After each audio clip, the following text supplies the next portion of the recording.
खाना खाते नहीं थे, खाना खाने के लिए बोलते तो ऐसे हाथ जोड़ लेते थे, आवाज़ बोलना बंद हो गया था एक तरह से। हमने सब ने आशा छोड़ दी। लीवर के बड़े बड़े हॉस्पिटल थे, वहाँ पे इनको दिखाया तो वहाँ इनकी एक तरह से कह दिया था, पहले हाथ खड़ा करके दिखाओ, हाथ नीचे गिर गया तो डॉक्टर बोले ले जाओ जी घर। ऐसा शब्द था उनका, ऐसे हाथ हिला दिया उन्होंने। चेयर के ऊपर आ गए थे, पेट इतना बड़ा हो गया, पैर इतने मोटे मोटे सूज गए। गुरुजी गए, इन्होंने देखा और बोले अब मेरे हवाले कर दो। गुरुजी के बेटे की बस निकल गई। मैं जो एक छोटा सा आपको इंसिडेंट बताती हूँ। और बच्चा स्कूल जाने से रह गया तो मैं भागी गई इनके पास, हम पीछे वाले उसमें थे। तो मैंने कहा बच्चा रो रहा है छोटा बेटा और उसकी बस निकल गई। तो ये बोले मेरे को चाबी दे गाड़ी की। जो व्हील चेयर पे 5 अप्रैल को आए थे यहाँ पे, 12 अप्रैल को ये बोले मेरे को चाबी दे। मैं बोली आप जाओगे कैसे? बोले मैं जाऊँ 7.5 किलोमीटर महेंद्रगढ़ के स्कूल में, हालांकि मैडम बैठे साथ में, 7.5 किलोमीटर छोड़ के आए और वापस। ये आपके सामने जो पेशेंट अभी बैठा है, लगभग कितने दिन पहले आए थे माता जी? हम आए थे यहाँ पे 15 मार्च को, दवाई ली थी हमने, 20 मार्च से शुरू की थी 2025। 20 मार्च 2025 को इन्होंने शुरुआत करी थी। और क्या स्थिति थी इनकी वो माता जी आपको अच्छे से बताएंगी। माता जी आप बताओ, क्या किस स्थिति में आए थे, क्या महसूस हो रहा था आपको, सारी चीजें आप बताओ।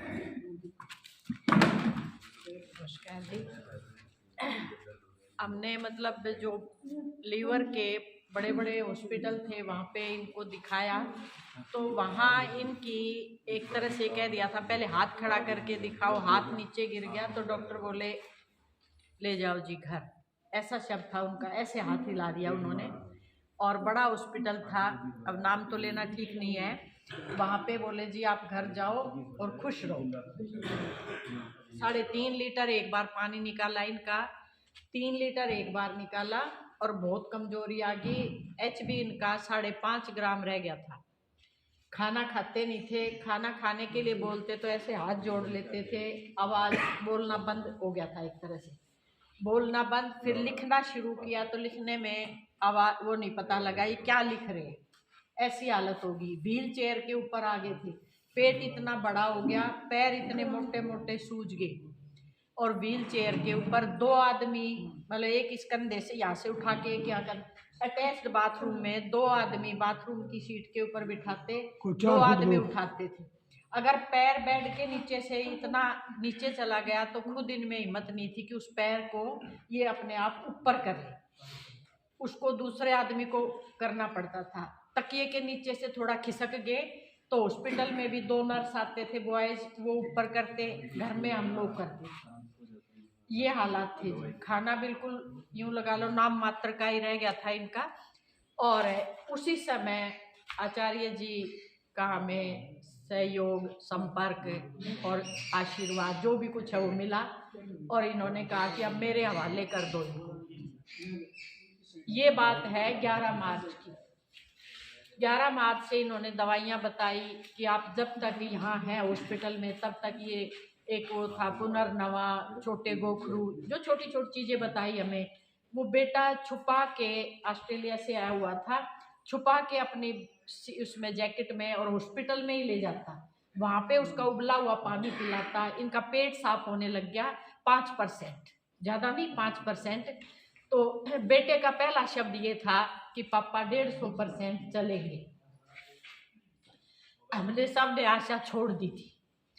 बेटी ने हमारा मकान भी रोहतक से आधा सामान उठवा के और गुड़गांव में शिफ्ट करवा दिया कि मम्मी आप अकेले यहाँ कैसे रहोगे, आपके साथ कोई नहीं, पापा की कोई भरोसा नहीं। और मुझे दिन रात ये कहने लगी कि आप ना अब मतलब थोड़ा सा ये रखो कि पापा अब शायद कुछ दिन के मेहमान हैं। गुरुजी गए, इन्होंने देखा और बोले अब मेरे हवाले कर दो। 19 तारीख को अब हॉस्पिटल से आए, जब उन्होंने कहा कि आप खुश रहो और आराम कर जाओ। 20 को सुबह 3 बजे से ही अटेंडेंट था हमारा, उसने 3 बजे से इनको गुरुजी की दवाइयाँ देनी शुरू की थी 20 मार्च 2025 को, और 15 दिन तक हम वहीं रहे। 15 दिन के बाद हम यहाँ इसी गुरुकुल में ही हमने रूम ले लिया। गुरुजी ने यही बुलवा लिया हमें, और हमने यही रहना शुरू कर दिया। और ये लगा लो कि गुरुजी ये कह के गए, जो इस हालत में थे, हमारी गाड़ी में ही व्हील चेयर आई थी कि भी हमें नहीं पता था अब इनका क्या हाल रहेगा, कैसे रहेगा। गुरुजी ये कह के गए कि जी मैं सैटरडे को आऊँगा, सैटरडे तक आपको जयराम आश्रम तक जाना है, ये आपका काम है, आप कैसे जाओगे मुझे नहीं पता। लेकिन फ्राइडे तक, शुक्रवार को ही ये जयराम आश्रम तक 4-5 जगह रुक रुक के इस जाल के नीचे बैठे, फिर आगे बैठे, फिर आगे अटेंडेंट साथ में था, 4-5 जगह रुक के, और ये जयराम आश्रम में इन्होंने हाथ जोड़े हुए, और वहाँ का फोटो आ गया। और मेरे पास, मैं रोहतक चली गई थी बीच में 1 दिन के लिए, मेरे पास फोटो भेजा कि देखो ये अंकल यहाँ तक पहुँच गए। मैंने हाथ जोड़े, बाबा का बहुत बहुत धन्यवाद किया, और गुरुजी का कि भी हमें शायद आशा हुई कि बच जाएंगे। उसके बाद 12 अप्रैल को गुरुजी के बेटे की बस निकल गई। मैं जो एक छोटा सा आपको इंसिडेंट बताती हूँ। और बच्चा स्कूल जाने से रह गया, तो मैं भागी गई इनके पास, हम पीछे वाले उसमें थे। तो मैंने कहा वो रो रहा है छोटा बेटा, और उसकी बस निकल गई।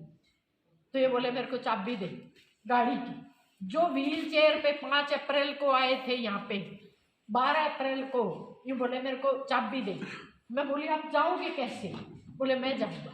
7.5 किलोमीटर महेंद्रगढ़ के स्कूल में, हालांकि मैडम बैठे साथ में, 7.5 किलोमीटर छोड़ के आए और वापस आए। इसको मैंने बहुत बड़ी अचीवमेंट मानी, और परमात्मा से 1000 बार ये कहा कि भी आपने हमें बचाया, इनको ही नहीं मुझे भी बचानी, क्योंकि मेरी जिंदगी में कुछ नहीं इनके बिना।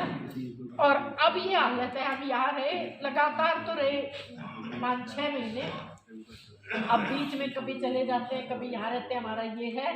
और अब इनकी ये है कि HB इनका धीरे धीरे अब 13 पॉइंट पे आ गया। अब की आज की रिपोर्ट है 13 ग्राम पे है। सब कुछ 5 से नीचे था।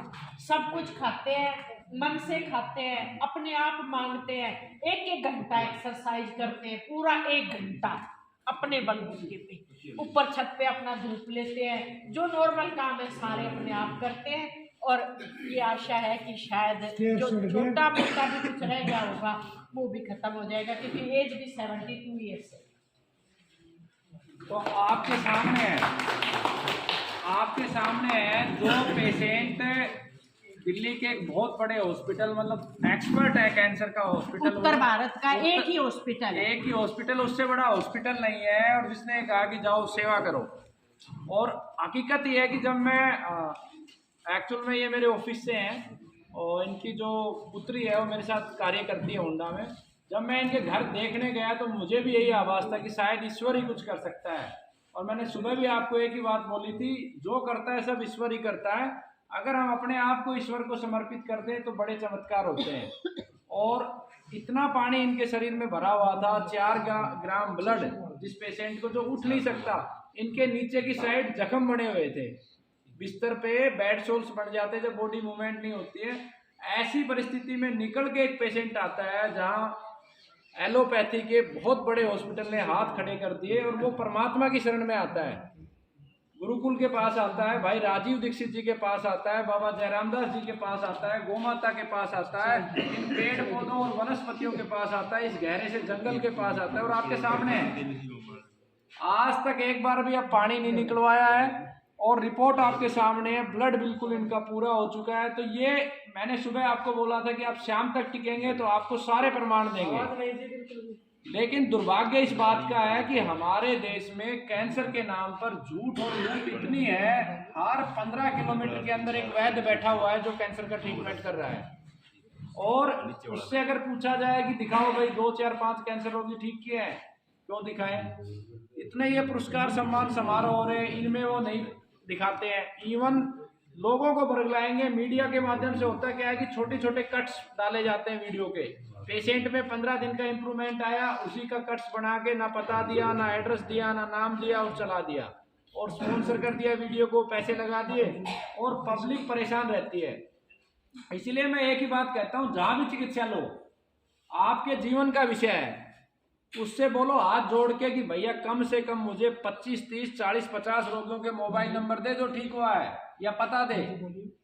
तब उसकी प्रामाणिकता, उसका चेहरा बता देगा कि उस व्यक्ति ने क्या किया है, कितना वो चिकित्सक है, कितना अनुभव है। अन्यथा आप अपने जीवन के ऊपर बेवजह रिसर्च करवाओगे और लुटते जाओगे। और मैंने एक और प्रार्थना आप सब लोगों से की है कि जितना हो सके ये जो चिकित्सकों की जो प्रतियोगिता होती है, जो सम्मान समारोह होते हैं, इसे जब तक हम हर जिले में, जैसे क्रिकेट की प्रतियोगिता होती है, कबड्डी की होती है, कुश्ती की होती है, इसको हम हर जिले हर गांव में जब लेके जाएंगे तब इस देश में चिकित्सा सही दिशा में जाएगी। अन्यथा क्या होगा कि बड़े बड़े हॉस्पिटल बढ़ते जाएंगे, संख्याएं हॉस्पिटलों की बढ़ती जाएगी, रोगियों की संख्या बढ़ती जाएगी, मेडिकल इंडस्ट्री की संख्या बढ़ती जाएगी, दवाएं खूब बिकती जाएंगी, लेकिन लोग ठीक नहीं होंगे। लोग तब ठीक होंगे कि प्रत्येक डॉक्टर का ध्येय बन जाएगा, मुझे ज़्यादा से ज़्यादा ठीक करना है, मुझे अपने आप को ये दिखाना है, मैंने 1000 रोगी ठीक कर लिए, मैंने 50 किए, 100 किए। तो ये प्रतियोगिता और सम्मान समारोह निरंतर होने चाहिए। तो मैंने सुबह भी आपसे प्रार्थना करी थी कि 26-27 को जो ये कार्यक्रम है, आप सब इसमें आइए, नरसिंहपुर मध्य प्रदेश में। और इसके बाद अगला जो कार्यक्रम है वो वृंदावन में है, 16, 17, 18 नवंबर को, उसमें भी आप आइए।